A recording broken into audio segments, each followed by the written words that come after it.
예수님의 공생애 중에 예수님은 자신이 누구신지에 관해서 깊은 이해를 갖지 못하는 사람들에게는 이적과 기적으로 환호하는 그들을 말하지 못하도록 주님이 말씀하셨습니다. 주님에 대한 바른 이해 없이 사람들이 필요로 하는 것만 해결되어지는 것을, 그래서 주님은 단지 의사가 치료하지 못하는 것을 고쳐주는 좀 특별한 능력이 있는 분 정도로 이해되는 걸 주님은 원하지 않았습니다. 사람들이 허기진 배를 채우도록 오병이어의 기적을 보여주시기도 하지만 주님이 그 기적과 이적을 나타내 주신 가장 중요한 목적은 예수님이 하늘에서 내려온 산떡이라는 사실을 알게 하실 목적이었지, 그들이 필요로 하는 허기진 배를 채우거나 그들이 원하는 바를 충족시켜 주시는 신비한 그들의 욕구를 넉넉히 채워주는 분 정도로 이해되는 걸 주님은 경계하셨던 겁니다.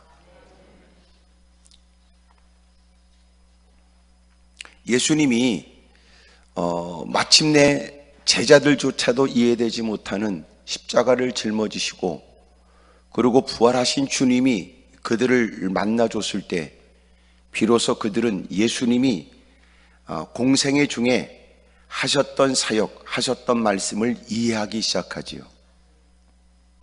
예수님이 특별한 분 정도로는 인식하지만 선지자 정도로는 수용할 수는 있어도 제자들조차 예수님을 통하여 이 땅에 예수님이 세력을 얻거나 힘을 얻게 되면 누가 오른편에 누가 왼편에 앉을 것인가, 자기네끼리도 긴장 속에서 그런 일들을 주시했습니다. 근데 예수님이 십자가에 달리신다는 건 그들에게 충격이었고, 예수님 곁에 많은 환호하는 사람들 앞에서 예수님과 관련된 제자라고 하는 사실을 자부심을 갖고 있었던 그들이 예수님이 가장 무능한 자처럼 십자가에 달리시고 저주의 십자가를 짊어지신다는 이 사실 앞에 그들은 깊은 혼란 속에 빠져요. 급기야 예수님이 붙잡혀 가실 때는 다 도망가 버렸습니다. 그렇게 개폼 잡고 거들먹거렸던 베드로는 예수님을 3번씩 부인하지요. 그런 거지 같은 인간들, 그런 것들을 위해 주님이 부활하셔서 친히 자신을 나타내시고 그리고 주님이 어떠하신 분인가를 알게 하세요.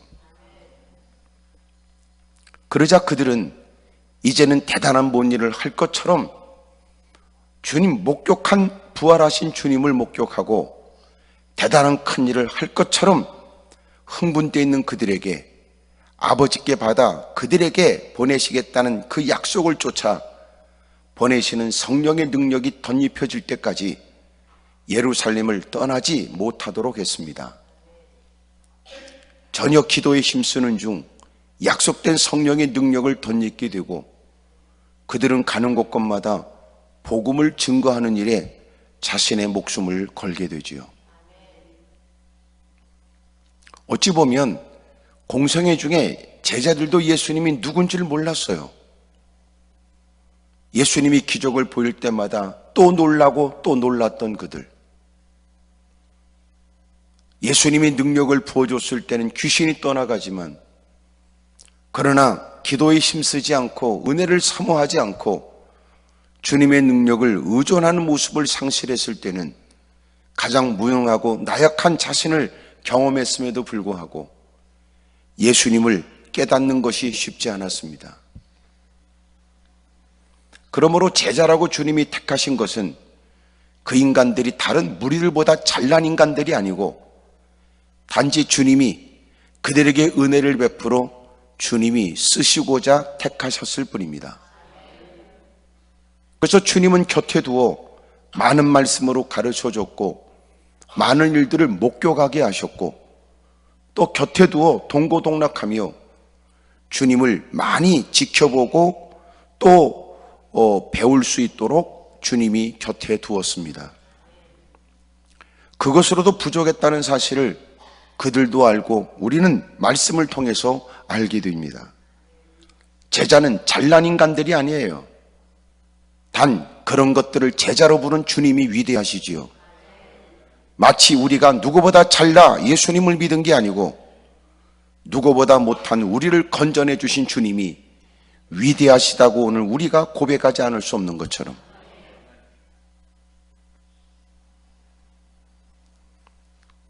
오늘 성경에 이방인들이 예수님을 찾으러 왔습니다.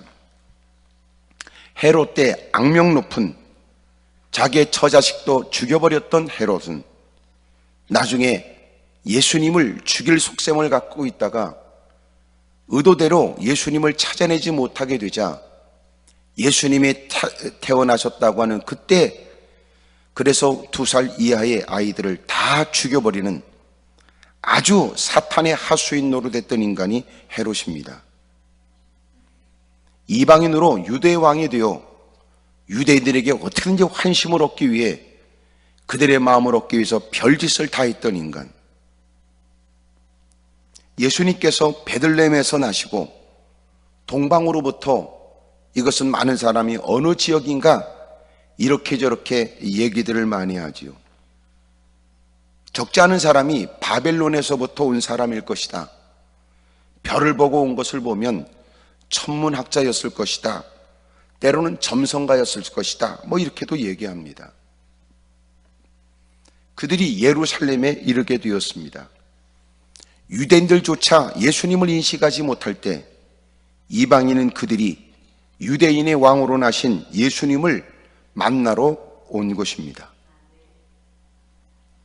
유대인의 왕으로 나신 이가 어딨냐고 헤롯 왕께 만나서, 그리고 자신들이 온 목적을 얘기했던 걸 보면 그들의 위치가 상당했으며 부도 적지 않았으며 지위가 남다르다는 것을 충분히 우리는 인식할 수 있습니다. 유대인의 왕으로 나신 이가 어딨냐라고 물어보니까 여러분 3절에 헤롯 왕과 온 예루살렘이 듣고 소동하게 됩니다.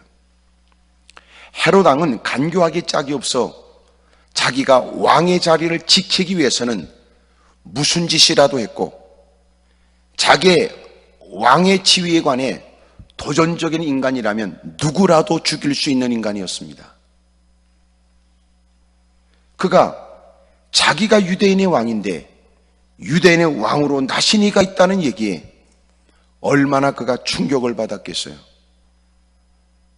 왕이 모든 대제사장과 백성의 서기관들을 모아서 그리스도가 어디서 나겠냐고 물었습니다.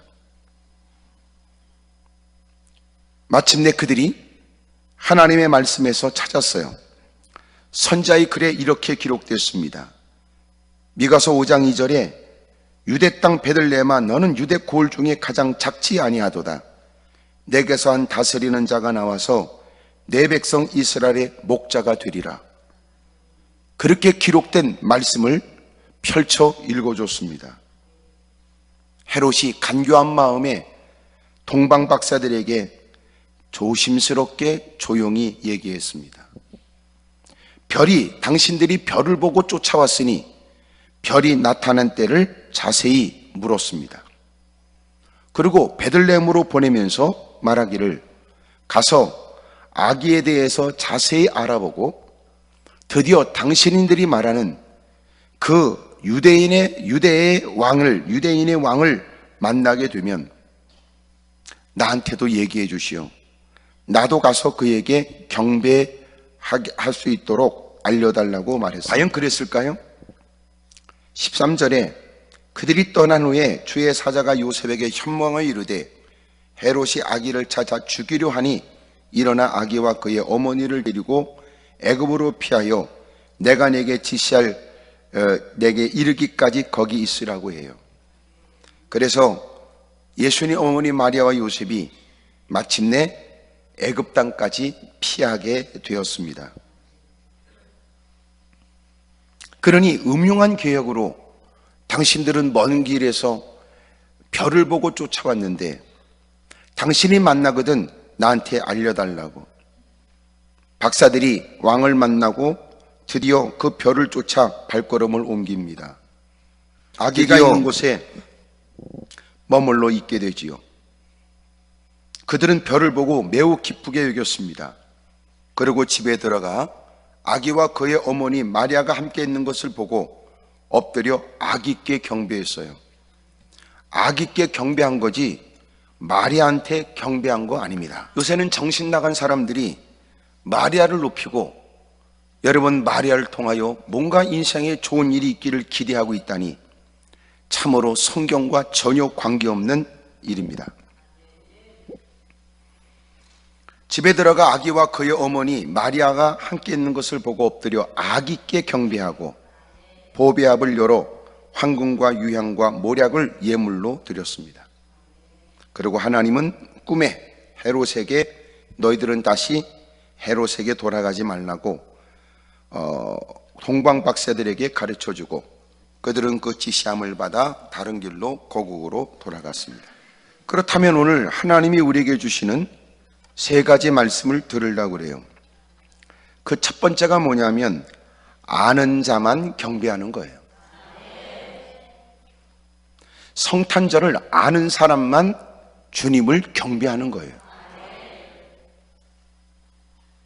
헤롯은 죽여야 될 정치적인 대상이라고 생각했습니다. 여러분, 모든 사람이 성탄절 다 맞이하지만 다 예수님께 경배해야 된다 생각할까요? 성탄절이라는 걸 다 알고 있지만 진정한 성탄절의 의미를 알지 못하면 결코 주님을 경배해야 될 일이다, 주님을 경배해야 한다 인식할 리가 없습니다. 누군가는 성탄절 대목장으로 뭔가 물건을 만들고 홍보를 하고 광고를 하고 이목을 끌기 위해 애쓰고, 이때 여러분 좀 반짝 호황을 누리겠다고 여러분 TV에다 광고를 내는 사람도 있을지도 모르지요. TV에 나오는 10초 광고가 더럽게 비쌉니다. 10초, 15초 그 시간이 어마어마하게 비싸다고요. 대부분 보니까 한 15초,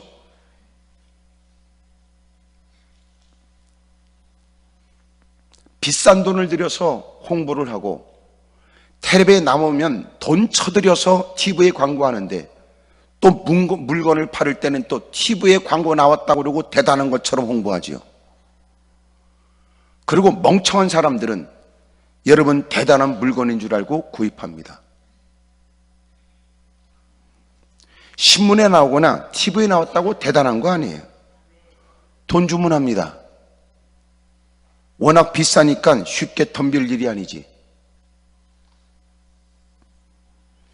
대부분 그래서 거기 나오는 제품들이 비싸요. 그 비싼 이유 중에 하나는 여러분이 사는 그 물건의 값 안에는 홍보비가 다 포함되어 있는 거예요. 간혹 왜 비싸냐고 물으면 홍보 때문에 그렇다고 그래요. TV 나오기 때문에. 때로는 싸다 그러면 우리는 소비자들을 위해서 광고를 안 하기 때문에 싼 값으로 그렇게 판다고 얘기를 하지요. 여러분, 성탄절을 사람들은 얼마큼 이해할까요? 성탄절을 무슨 날로 인식할까요? 모처럼 가족들이 모이는 날. 미국은 그렇게 생각합니다. 그래서 여러분 성탄절이라는 말을 쓰지 않고 홀리데이라고 얘기를 해요. 사람들이 여러분 같이 모여서 모처럼 가족들이 좋은 시간을 보내는 그 날로 인식합니다. 법정 공휴일 정도로 생각하지요. 우리에겐 대단히 중요한 날이에요. 가장 중요한 날입니다. 왜 그래요? 예수님이 오지 않았으면 우리는 이미 끝나버린 인생이에요. 우리는 죄로 죽을 뻔한 인간이 아닙니다.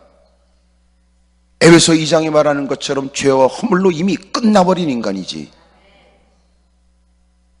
죽을 뻔한 인간을 살려준 게 아니고 죽어버린 인간을 살려주신 겁니다. 예수님이 없이는 우리는 아무것도 아니라고요. 근데 그 예수님이 오신 날이에요. 마땅히 경배하고 예배해야 합니다. 근데 주님은 없고, 여러분, 우리가 그저 그 어떤 일탈도 가능하거나 무슨 짓이라도 할 수 있다고 생각하는 방종과 자유의 시간으로 생각한단 말이에요. 동방박사 그들은 그 별을 보고 쫓아왔습니다. 유대인의 왕이신 예수님께 경배하러 온 거예요. 헤롯은 몰랐습니다. 다른 사람은 관심이 없습니다. 그리스도, 이스라엘의 목자,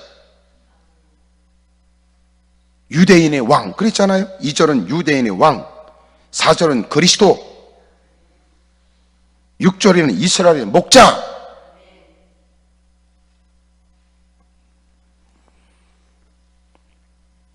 동방박사들은 그분이 누군 줄 알았습니다. 그러므로 먼 길을 마다하지 않고 별을 보고 또 물어서 마침내 경배하러 온 거예요. 경배가 뭐예요? 예배하는 거예요.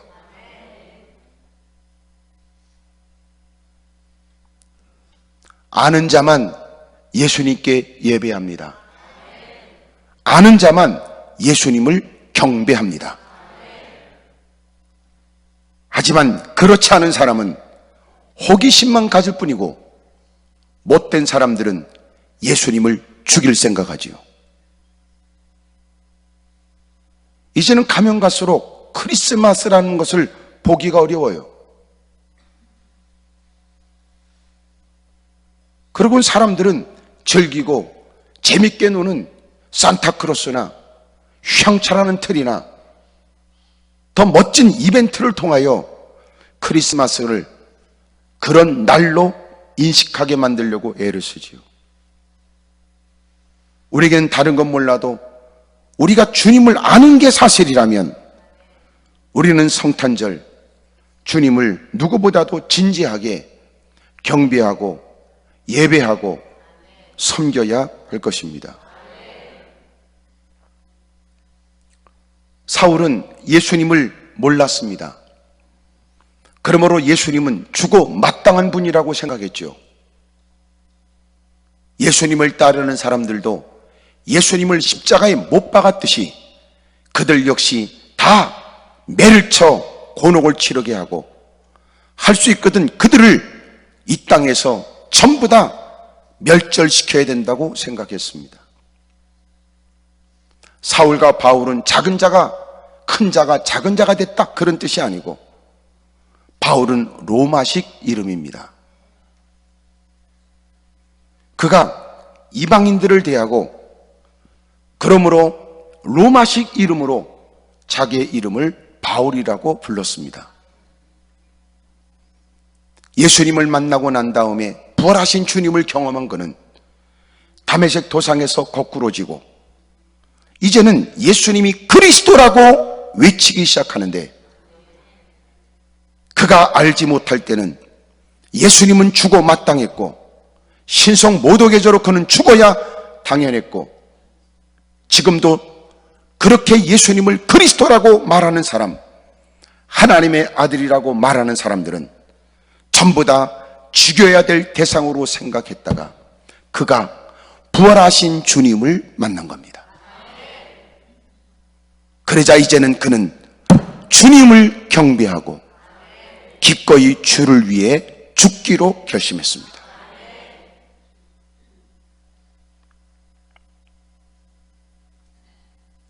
여러분, 아는 자만 경배합니다.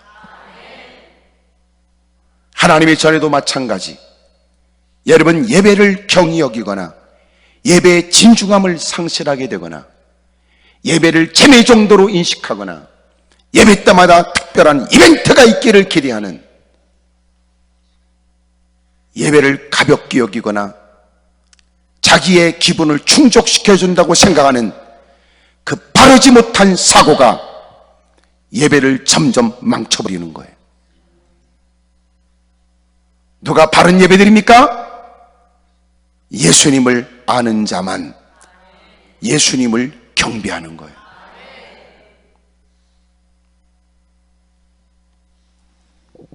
동방 박사들은 이방인이었지만 유대인의 왕으로 예수님이 오셨다는 사실에 예루살렘도 깨닫지 못하고 헤롯도 깨닫지 못할 때, 유대인들은 깨닫지 못할 때 그들은 이방인으로 먼 길을 찾아왔습니다. 아는 자는 먼 길을 마다하지 않고, 아는 자는 물어서라도 찾아서 주님께 경배하는 거예요. 신앙 경력이 아니고 오히려 그들은 더 위선과 거짓과 가식이 더 많을 수 있을 때, 진정껏 주님을 아는 사람은 투박한 듯 하나 진정으로 중심으로 주님을 예배하죠. 예배 속엔 감격이 있고 기쁨이 있습니다. 눈물이 있고 감격이 있습니다. 오늘 저와 여러분도 주님을 아는 자가 되고, 그래서 성탄절에 대한 의미가 남다르고 주님을 잘 예배할 수 있기를 주 이름으로 축복합니다.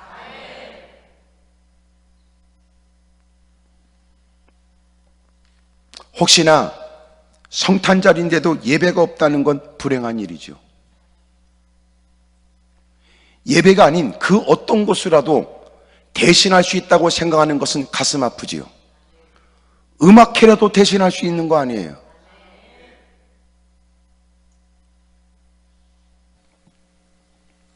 기독교가 예수교라는 사실을 그가 안다면, 그리스도교 시작이 예수님이라는 사실을 그가 안다면, 지금까지 목숨 걸고 주님을 섬겼던 앞섰던 믿음의 사람들이 오직 예수님 때문이었다는 사실을 인식한다면,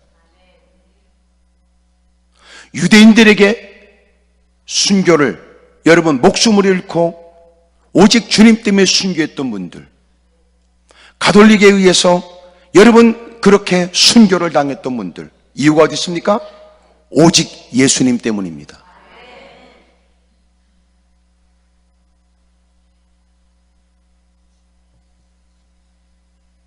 그러므로 유대교와 그리고 가톨릭과는, 그리고 우리가 말하는 기독교는 구분됩니다.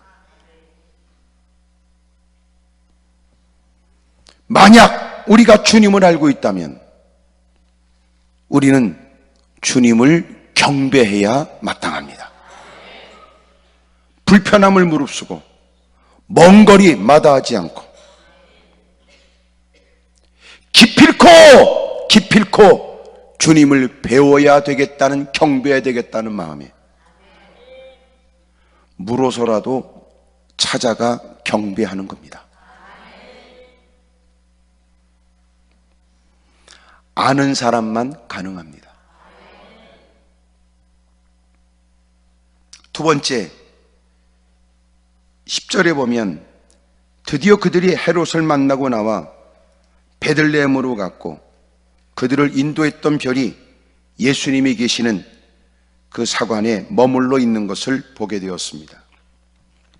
그들이 별을 보고 매우 크게 기뻐하고 기뻐했습니다. 아는 만큼 경배합니다. 믿는 만큼 기뻐하는 거예요. 너무너무 기뻐했습니다. 즐거워했습니다. 주체할 수 없는 감동입니다. 너무너무 좋아 환호 소리를 냈습니다. 환호합니다. 기뻐 뜹니다.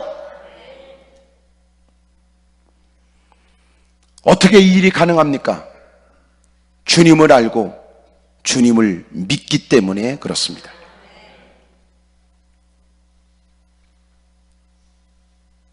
보통 유대인이 할 수 없는 일을 예수님이 하셨고 수가성 여인을 만나 주셨습니다.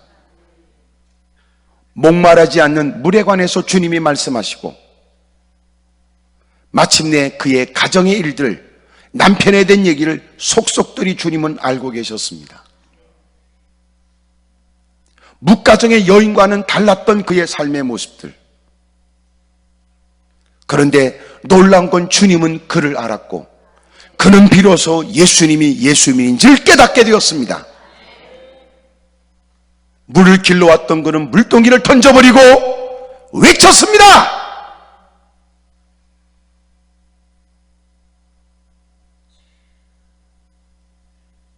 떨리는 음성으로 감격으로 구주이신 예수님을 말했습니다. 다윗의 자손으로 오신 예수님을 말했습니다. 믿어주는 순간 그의 마음 가운데는 세상의 염려 근심은 사라져버리고, 그 만남의 감격에 의해 그 모든 세상 근심과 염려를 다 덮어버립니다.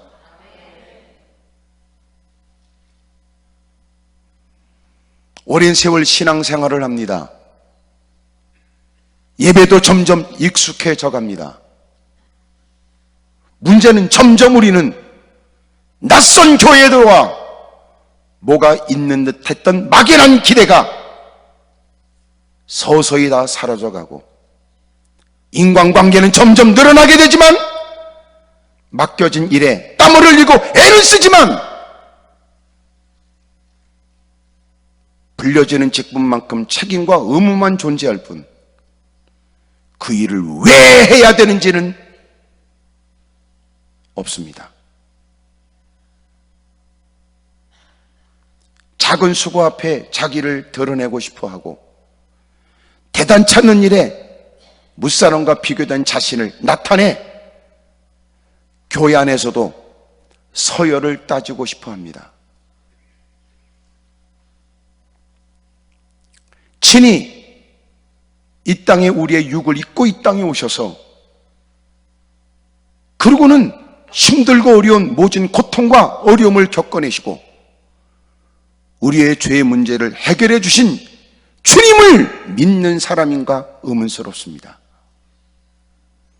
주워 들은 얘기는 많아 말은 늘어났습니다. 오랜 세월 지나 성경 몇 구절 암송하는 것으로 자기의 신앙생활은 충분하다는 듯 착각합니다. 그게 아니라면 마음의 양심상 이거는 아니라고 느껴져도 이제는 나만 그러가 싶어서 또 세월을 헛되이 보냅니다.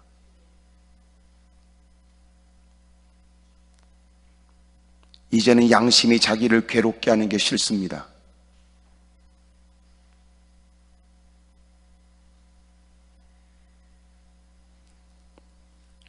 우리가 친척고 주님 때문에 모인 게 사실이라면 주님을 믿는 만큼 우리에겐 그만큼 주님으로 인한 기쁨이 있어야 합니다. 게임을 하다가 이겼다 이런 게 아니고, 내기 골프를 해서 돈 좀 땄다 이런 것도 아니고, 운동을 위해서 건강을 위해 운동하다가 누굴 내가 이겼다 그런 게 아니라, 누구보다 돈을 벌거나 내 자식이 누구보다 잘 됐거나 계획된 일에 모처럼 무사람이 부러워할 만한 좋은 성과가 있다 이런 게 아니고, 주님이 믿어지는 만큼이나 주님으로 인한 기쁨이 그에게 있는 겁니다. 이들은 왕을 만날 수 있을 만큼의 위치와 환경과 형편이 되었지만, 그들이 드디어 인도를 받아 발걸음 옮기다가 예수님이 계시는 사관에 위에 멈춰선 큰 별을 바라보고 그들은 기뻐 뛰었습니다. 법궤가 다윗성에 들어오자 다윗이 여러분 자기의 채신이고 채통이고 다 던져버리고, 지난날 힘들고 어려울 때 도우셨던 주님이 상상할 수 없는 자리에 오르게 하시고, 웃사가 죽게 되는 법궤를 옮기는 과정에 아픔도 있었던 처지에 주님이 긍휼을 베풀어 마침내 법궤가 다윗성에 들어오는 그 일이 얼마나 기쁜지, 얼마나 기쁜지. 누군가 같으면 아니면 아니지 굳이 그렇게까지 또 시도할 필요가 뭐가 있냐. 네 앞섰던 사울 왕도 하나님께 물을 마음도 없었는데 구태여 하나님께서 웃사를 죽여 법궤 옮기는 일이 어쩔 수 없이 중단됐던 일들, 구태여 그렇게까지 굳이 추진해야 되느냐. 마지못해 하는 일이라면 그저 법궤를 옮겨놨다는 것으로 안도의 한숨을 쉴 수 있을 만할 때도 그는 그게 아니고 믿어지는 만큼 추진된 일에 주님이 허락하신 결과에 관해 견딜 수 없는 기쁨으로 춤을 추는 겁니다.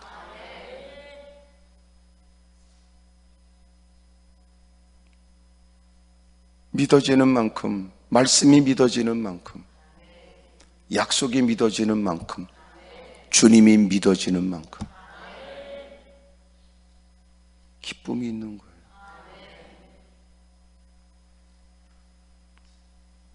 때로는 눈에 띄도록 누구에게 보여줄 만한 결과가, 보란듯이 보여줄 만한 결과가 있는 걸 누군가는 기뻐할 때, 누군가는 그게 아니고 그에게 힘겨운 일을 주님이 맡겨주심에 벅찬 듯한 짐을 하나님이 나 같은 사람에게 맡겨주신 것에 관해서 감사하여 그 일을 견딜 수 없는 기쁨으로 여기고 그 일을 즐겁게 감당을 하는 것이 모든 사람들에게 이해를 얻겠습니까?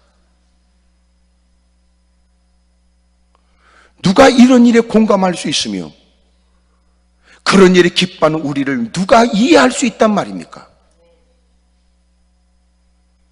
믿어지는 사람에게만 있는 감격이지.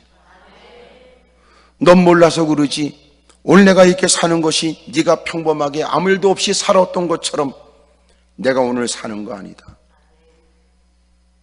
고난 가운데 누구도 나에게 거들떠보지 않을 때 발버둥을 치지만 감당할 수 없는 문제에 수렁에 빠지듯 늪에 빠지듯 더 깊이 빠져들어가는 나를 주님이 친히 손을 뻗어 나를 살려주셨다.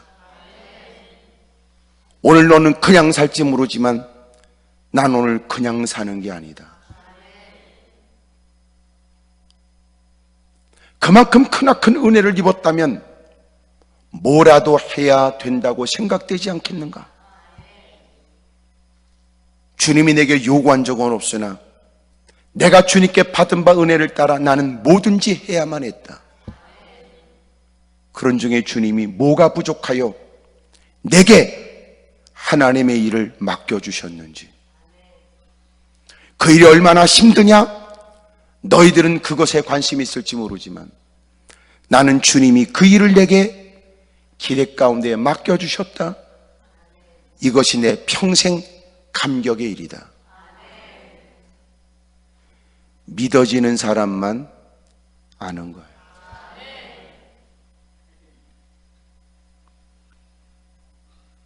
그들의 발걸음을 인도했던 그 별이 멈추자 그들은 크게 기뻐하고 크게 기뻐해요. 와! 사람들이 다 놀랐을 거예요. 땅만 쳐다보고 살아가는 인간들, 밤에 불야성을 이루고 길이 여름은 그릇된 일에 정신없이 흥청망청 부어라 마셔라 어깨동무하고 헤매고 다니는 그 밤에 그들은 하늘을 바라보고, 그리고 지금까지 믿고 쫓아왔던 그들이 드디어 그곳에 그 별이 멈추게 되죠. 크게 환호하고 기뻐했습니다.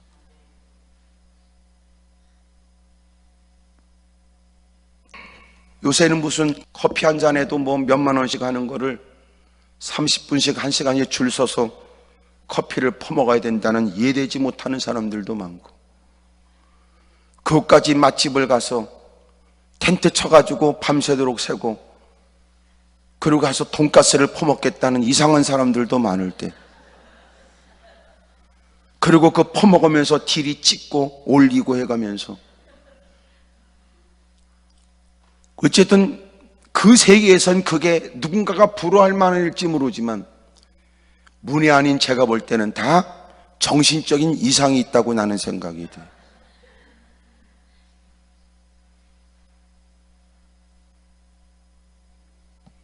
근데 놀라운 건 이들은 예수님을 만날 수 있게 됐다, 믿음으로 발걸음을 옮기고 쫓아와 그 별이 딱 쓰자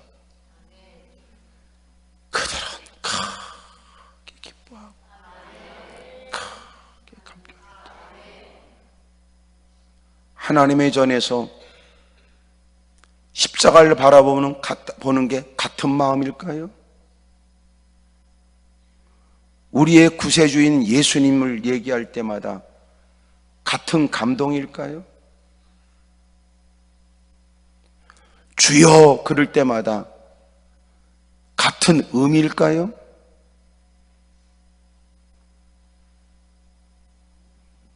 아는 자만 경배하고 믿는 만큼 기뻐하는 거예요. 오늘 저와 여러분도 성탄절이 그렇게 기쁨이 되길 바라고, 주님이 이 땅에 오셨다는 이 사실이 그 큰 감격과 기쁨에 그 어느 때도 보지 못한 환한 미소가, 그 어느 때도 여러분 목격할 수 없었던 어린애 같은 그 즐거워하는 모습들이 믿는 우리에게 있게 되기를 바랍니다. 할렐루야. 예수님이 오셨어요. 예수님이 오셨어요.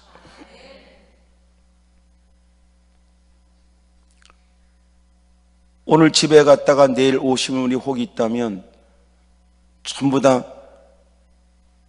이 앞에 있는 크리스마스 트리에다가 다 뭐라도 했던 이따 많은 건 눈탱이 많은 거 하나씩 들고 와서 다 걸어놓고 조그만 쪽지에다 다 쓰세요. 예수님이 오신 날이 너에게는 무슨 의미가 있는지. 이름을 쓸 건 없어요.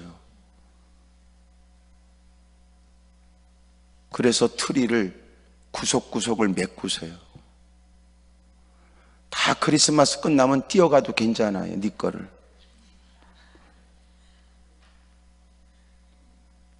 성탄절이 너한테는 어떤 의미가 있는지를 구체적으로 생각하고 표현하라는 거예요.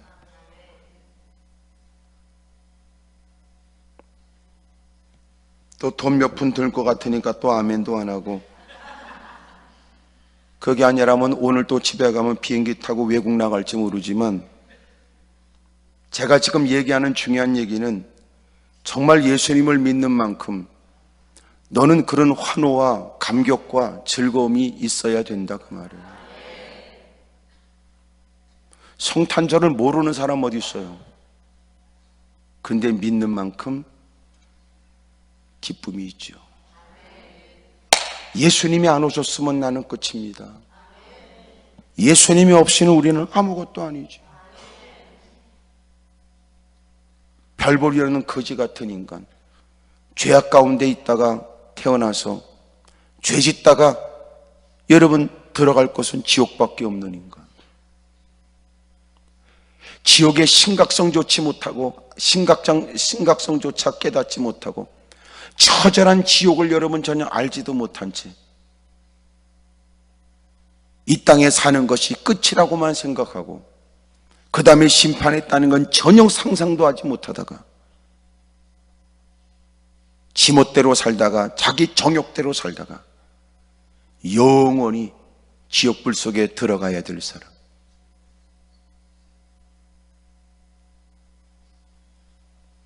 예수님이 오셔서 그 모든 짐을 다 대신 짊어져 주신 거예요. 감격.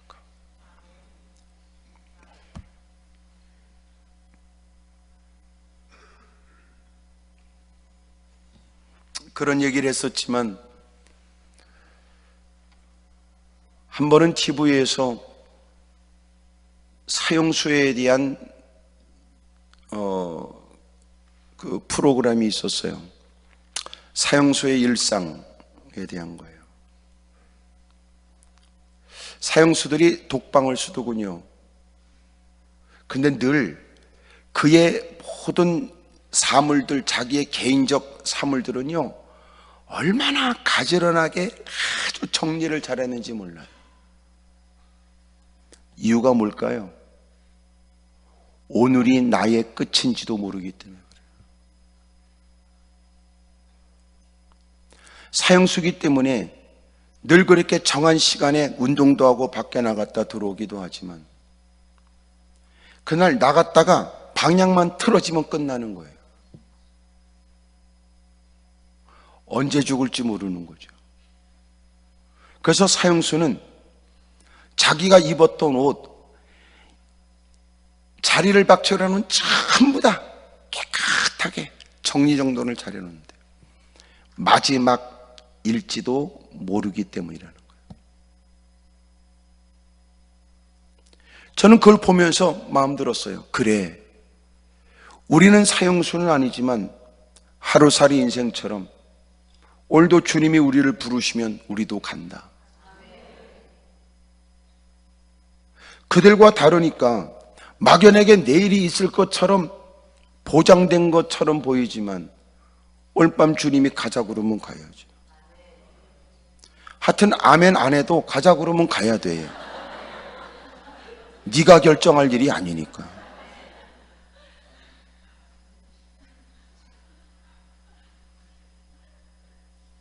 그래서 제가 보니까 잠을 잘 때는 사람들이 다 뒤척거려요. 뒤척거리는 주님이 유통기한을 확인하기 위해서 그러는 거예요. 어떤 건 아침에 머리를 여기 뒀다가 어떤 거는 뒤집어져 있는 것도 있는 건 주님이 한참 뒤지다가 던져놔서 그래요.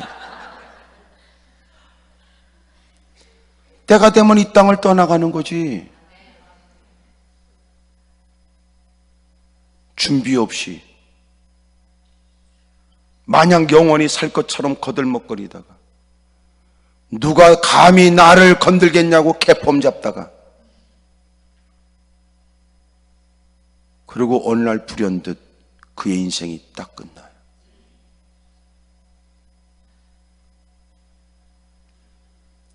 근데 놀라운 건 예수님이 우리에게 새로운 인생을 주신 거예요. 예수님이 구세주셨어요. 믿어지는 만큼 주님이 이 땅에 오셨다는 이 일이 지금까지 쾌락과 향락으로 살면서 누렸던 그 어떤 여러분 즐거움보다도 쾌락보다도 더 큰 감격과 기쁨의 일이 되는 거예요. 아는 만큼 경배합니다. 믿는 만큼 기뻐하죠. 세 번째는 경험만큼 섬기는 거예요. 그가 드디어 발걸음을 옮겼어요. 그리고 드디어 그들은 별을 보고 쫓아와요. 가서 보니까 여러분 예수님이 거기 태어나신 거예요. 목격했어요. 경험했어요. 그들은 기꺼이 그 앞에 엎드려 아기께 경배하고 보배합을 열었어요. 그리고 황금과 유향과 모략을 예물로 드립니다.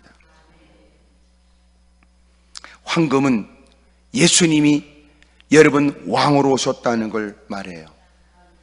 유향은 예수님이 제사장으로 오셨다는 것도 말해요. 여기 모략은 예수님이 죽으심을 상징하는 것으로 예수님이 구세주가 되신다는 것을 의미해요. 여러분, 예수님에게 합당한 예물이었습니다. 경험한 만큼 그들은 그렇게 가치 있고 귀한 것을 드리는 거예요. 아무나 섬기는 거 아니에요. 돈 있다고 할 수 있는 거 아니에요. 여러분, 주님을 경험하게 되니까 그들은 그것으로도 부족할 뿐이었습니다.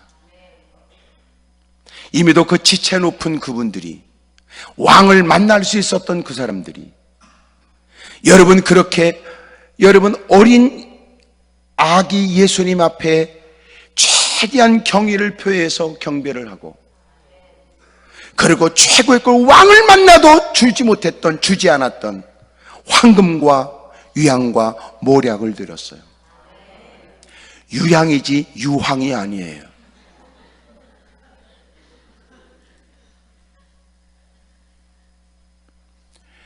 여러분 최고의 것을 대접해서요, 주님을 경험한 사람이라면 주님을 섬기는 것을 당연하게 여깁니다. 마땅하게 여기죠. 섬겨야 된다는 얘기를 아무리 설명해도 경험하지 못하면 여러분 섬기려고 하지 않아요.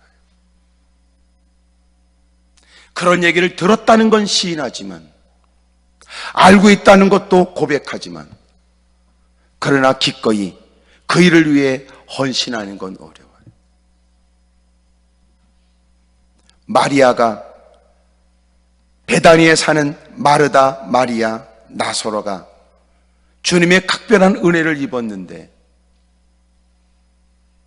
예수님께서 베다니 나병 환자 시몬의 집에 식사 대접을 받고 계실 때, 마리아는 자기의 귀한 향유를 갖고 와서 예수님 머리에 부어요. 온 집안에 향유 냄새가 가득하지요. 이것은 300데나리온 되는 비싼 것이었어요. 300데나리온을 여러분은 300원 정도로 생각하시는 모양이지, 한 데나리온은 한 사람의 하루 품삯이에요. 얼마 전에 어느 교회에서 인테리어 하는데, 도배하는데 하루 일당이 25만 원이래요.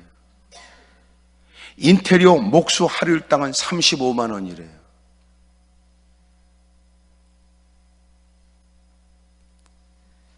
(300데나리온은) 300일 동안의 일당이에요.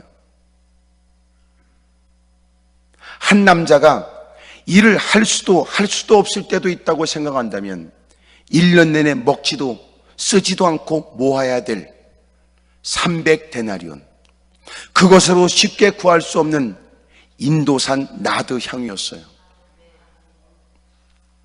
이것은 한 여인의 결혼을 위한 결혼 지참금이었고요, 예수님이 베다니에 오셨다는 얘기를 듣고 그는 깊이 잘 간직해 놓았던 그의 소박한 꿈을 이룰 수 있는 그걸 들고 예수님께 갖고, 예수님은 식사하실 때 밀봉된 그 향유를 깨고 예수님 머리에 콸콸콸 부어요. 온몸을 타고 흐르는 그 향유에 온 집안은 향유 냄새가 가득했고, 저렇게 쭉 타고 오다 저 밑에 발에 향유가 흘러내려가자 그는 그 앞에 무릎을 꿇고 자기의 머리카락으로 예수님의 발에 흐르는 향유로 예수님의 발을 닦았습니다. 여러분도 아멘 안 하는 사람이 많은 것처럼 제자들은 일에 좋게 여기는 게 아니라 더럽게 성질을 부렸어요. 이것을 팔아서 가난한 사람에게 나눠주지 왜 이렇게 비싼 것을 허비하냐고 생각했어요. 못된 놈의 새끼 눈에는 다 쓸데없는 짓이지요. 더러운 종자들한테는 못된 짓이고 어리석고 미련한 일이고 욕먹을 짓이라고 생각되지요. 그놈들이 제자들이었어요. 앞장섰던 그놈이 가룟 유다, 돈 깨서 돈을 빼가는 도적놈이었다고 해요.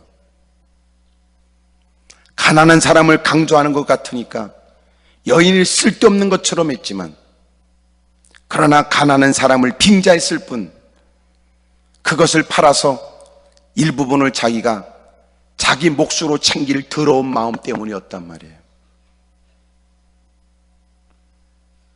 주님은 그 여인이 곤란 속에 빠진 것을 보고 계시지 않았어요.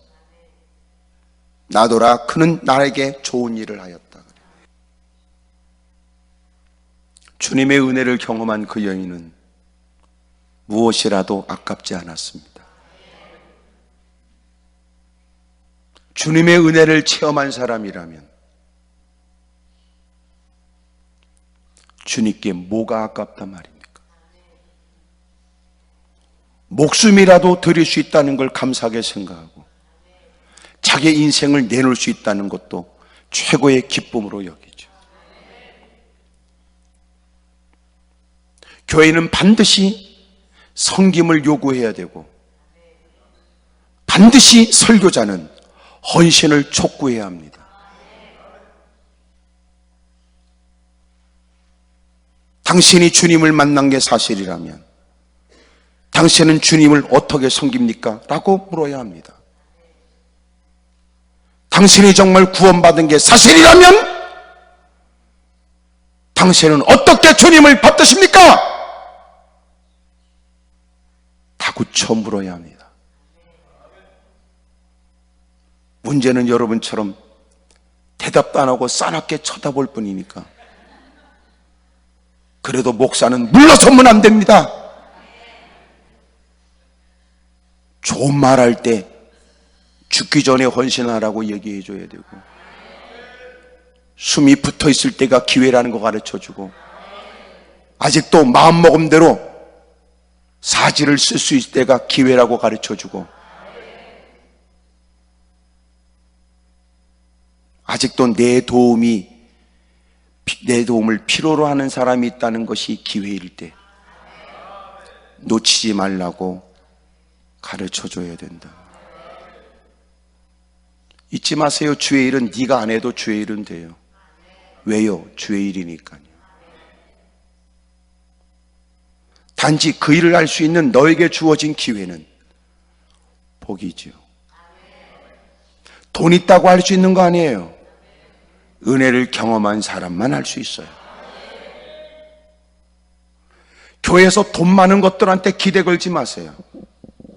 교회에서 힘 있거나 세력이 있거나 능력 있는 걸 절대로 기대하지 마세요. 주여 우리에게도 돈 많은 부자가 오게 해주세요 곧다고 얘기하지 말고 네가 헌신할 생각을 하세요. 그러면 주님은 당신이 오늘도 그 처지에 헌신한 모습의 은혜를 주어 당신에게도 부요로움 속에 거룩한 일을 헌신하도록 도와주기도 하지. 꼭 여러분은 자기가 마음 편한 것만 아멘 하지요. 골라 먹는 재미예요.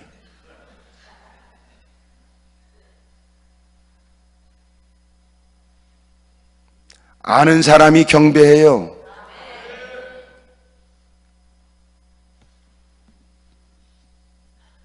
믿는 만큼 기뻐하고 경험한 만큼 섬기는 것.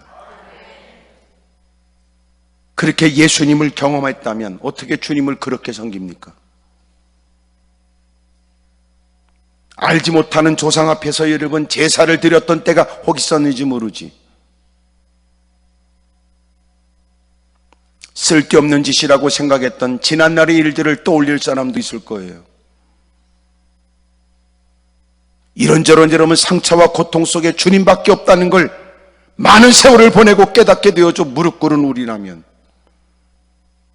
누구보다 주님을 아는 만큼, 믿는 만큼, 경험한 만큼 섬기는 게 사뭇 달라야 되는 거 아닙니까?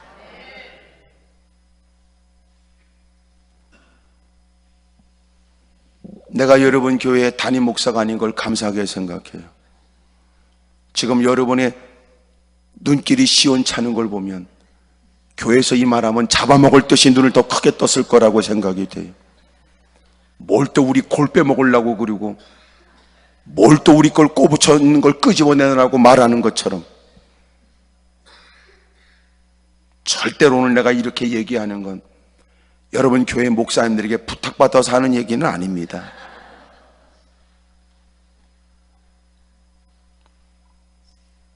확실하고 분명한 건 당신이 주님을 경험한 게 사실이라면 누가 당신에게 이렇게 저렇게 섬기라고 말 안 해도 당신은 누구보다 애쓰고 힘쓰려고 몸부림칠 거예요.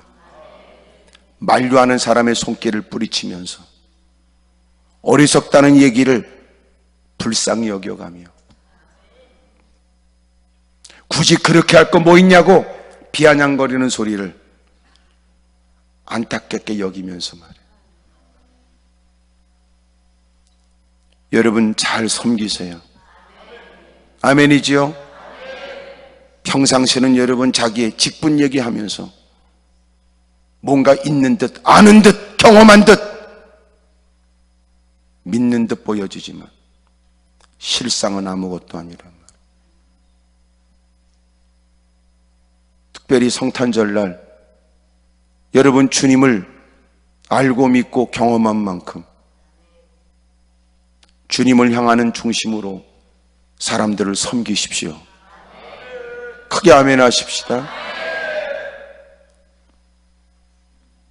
신앙은 실제란 말이에요.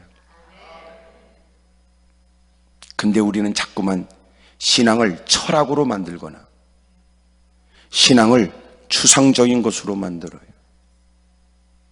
왜 우리는 주님이 구체적으로 내 삶의 형편에 역사해 주길 원하면서 주님을 향한 우리의 신앙은 왜 실제적이며 구체적이지 않습니까? 알고 있는 게 사실인지 뭘 믿고 있는 건지 정말 경험적 신앙인지 묻고 싶어요. 이번 성탄절이 저와 여러분들에게는 복된 성탄절이 되기를 바랍니다. 나이가 몇인데 아직도 산타크로스고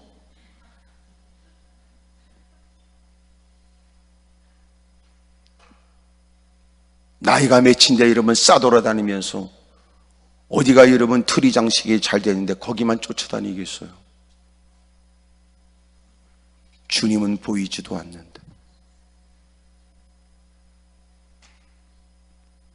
여러분 때문에 더 많은 사람들이 성탄절에 대한 새로운 의미를 알 수 있게 되기를 축복합니다.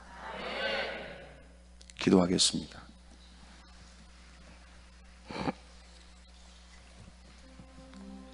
두 손을 가슴에 얹지요.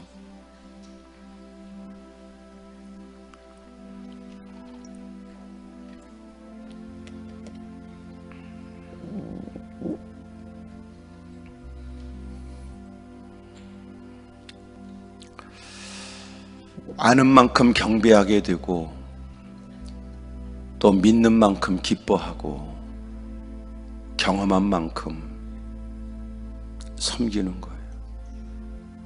그 예수님을 보게 되자, 예수님을 만나게 되자 여러분 황금과 유향과 모략을 드립니다. 주님, 저희의 신앙도 다시 점검합니다. 이번 성탄절이 우리에게도 복된 성탄절 되게 해주세요. 성탄절을 의식하지 못할 만큼 사업이나 생업이나 직장이 어려울지도 몰라요. 그래도 당신이 겪고 있는 개인적 사건보다 예수님이 이 땅에 오셨다는 건 더 놀라운 사건이에요. 하늘엔 영광, 땅엔 평안이니까. 주여, 저도 이번 성탄절 더 주님을 경배하고 주님으로 기뻐하고 주님을 더 중심으로 섬기는 헌신하고 헌신을 다짐하는 그런 날이 되게 해 주십시오. 통서로 기도합니다. 사랑과